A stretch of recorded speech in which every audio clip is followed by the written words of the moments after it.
What, you think you made of money? Hello? I am feeling very weak. And if something happens to me, you're gonna be very sorry. Welcome to the real Steven. There's one scene from My 600-Pound Life that people still talk about, and it's both sad and hard to forget. Stephen Assanti, one of the most outrageous people to ever be on the show, was in the back of a van complaining that he felt very weak. His fix? Not rest, not water, but a huge fast food meal with meatball subs, fries, burgers, and a milkshake. And he wasn't shy about it. He sat there eating like it was a normal snack while telling the camera how bad he felt. It was the kind of moment where you don't know whether to laugh, cry, or close your eyes. That scene didn't just shock people, it went viral. And it showed just how wild some of the eating habits on this show can be. My 600-Pound Life is known for showing the struggles of people who weigh 600 pounds or more. It follows their journeys, their health battles, and their attempts to change their lives.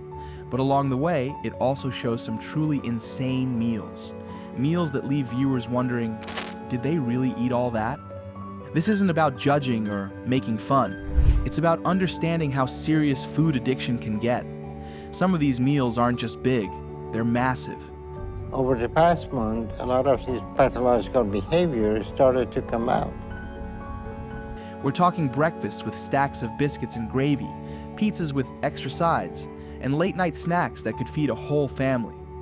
In this video, we're going to look back at some of the craziest meals ever eaten on My 600-Pound Life. These moments are shocking, sometimes funny, and always unforgettable. Just a quick note, I'm building this channel toward 1,000 subs. If you want to be part of that journey, hit subscribe. James K's episode is one of those that stuck with people, not just because of his weight, which was over 700 pounds at the time, but because of what he ate for breakfast. His morning meal wasn't just big, it was jaw-dropping. He started the day with a huge pile of scrambled eggs, 5 or 6 sausage patties, biscuits covered in sausage gravy, and then went back for seconds. That's right, seconds. Before most people finished their coffee, James was polishing off enough food for a small group. Viewers couldn't believe it. Social media lit up after the episode aired. Reddit threads popped up, people posted reaction videos, and even some dietitians online were doing double takes. One person joked, "That wasn't breakfast, that was a brunch buffet for 10. And honestly, they weren't wrong. To be clear, this wasn't meant to be funny in a cruel way. To have lost any weight in the past 4 months. James needs to take responsibility for his behavior. It was just shocking to see what some people on the show were dealing with. James wasn't eating like this because he was lazy or careless. He was trapped in a cycle, eating huge meals to cope with emotional pain, then feeling worse afterward and doing it all again the next day. His breakfast stood out not just because of the size, but because of what it represented. It showed how food had taken over his life. James couldn't walk on his own. He needed help with everything. And yet, food still played a central role in his day. Even Dr. Now, the show's no-nonsense surgeon, was stunned. When he met James, he made it clear. If James didn't change his eating habits immediately, he was in serious danger. And that started with cutting out massive breakfasts, like the one that shocked everyone. Karina Garcia's episode had one of the most unforgettable food moments in the show's history. At the time, she weighed over 600 pounds and was already struggling with her health. But the meal that really got people talking was one that felt more like a Super Bowl party spread than a regular dinner. In one sitting, Karina ate 2 large pizzas, a full-sized brownie dessert pizza, 20 chicken wings, and a large cheese-stuffed bread. It wasn't over the course of a day, it was all at once. And here's the part that left viewers stunned. She did all of this while she had a gastric balloon in her stomach, a device meant to help her eat less. People watching at home were floored. One comment online read, "How does someone even have room for that much food?" Others pointed out the emotional side of it, saying it was clear that Karina was eating not out of hunger, but from stress or sadness. And that's what makes her story hit hard. Karina wasn't just eating too much. She was stuck in a place where food was her only comfort. Even when her body physically couldn't handle more, her cravings took over. What's crazy is that Karina wasn't trying to be funny or outrageous.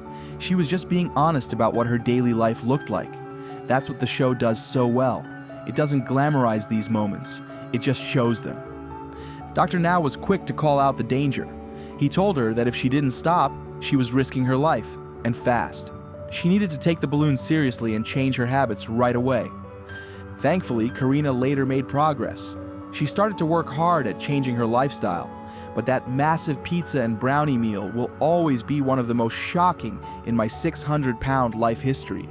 Vianney and Alan's story stood out not just because of the food, but because they were in it together. A lot of people on my 600-pound life struggle alone, but this couple faced their weight issues side by side.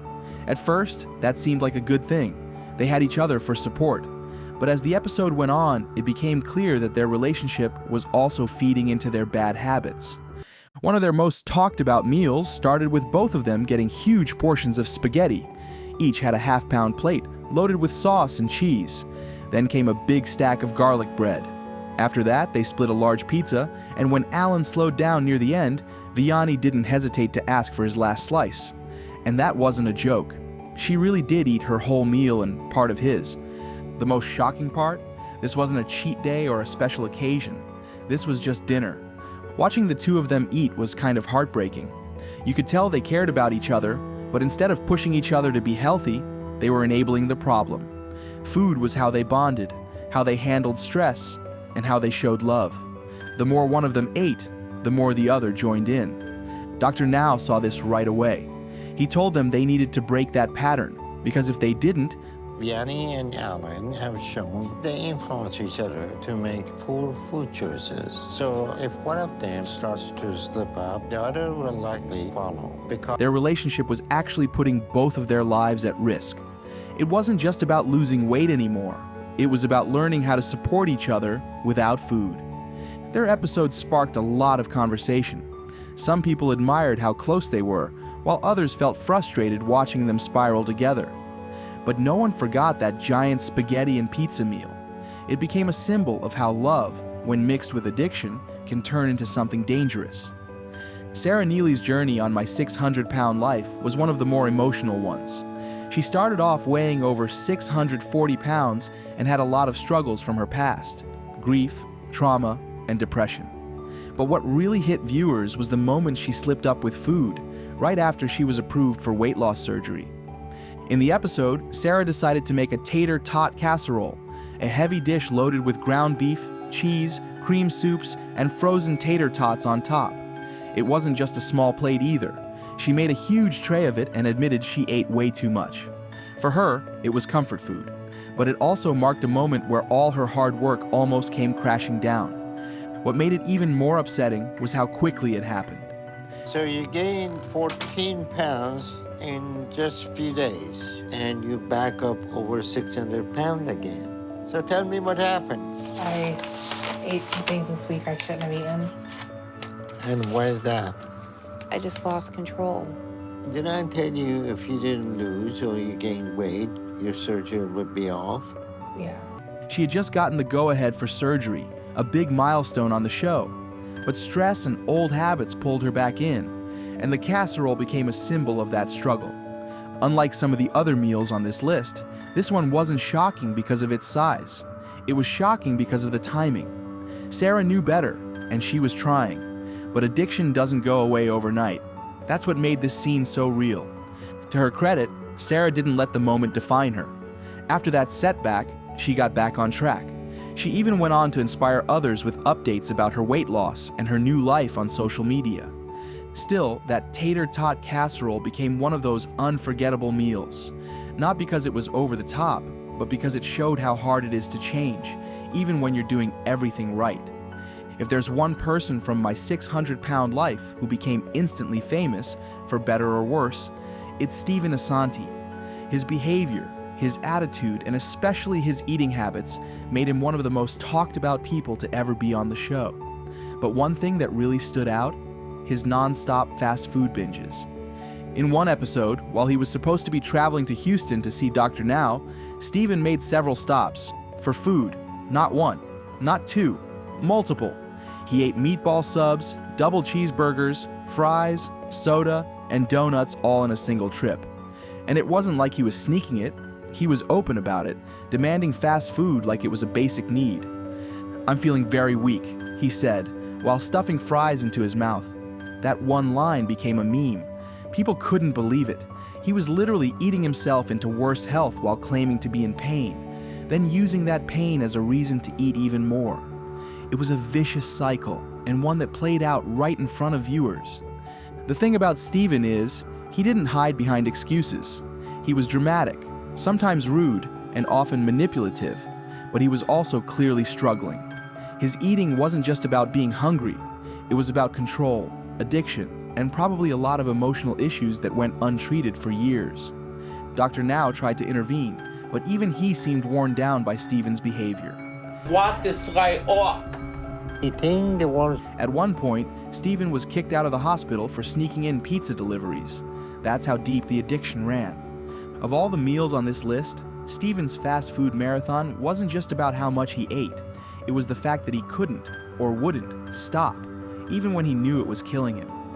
Whether you saw him as frustrating or just plain sad, there's no denying Stephen Assanti had one of the most extreme relationships with food the show has ever seen. Watching these moments from My 600-Pound Life can be shocking, emotional, and sometimes even hard to believe.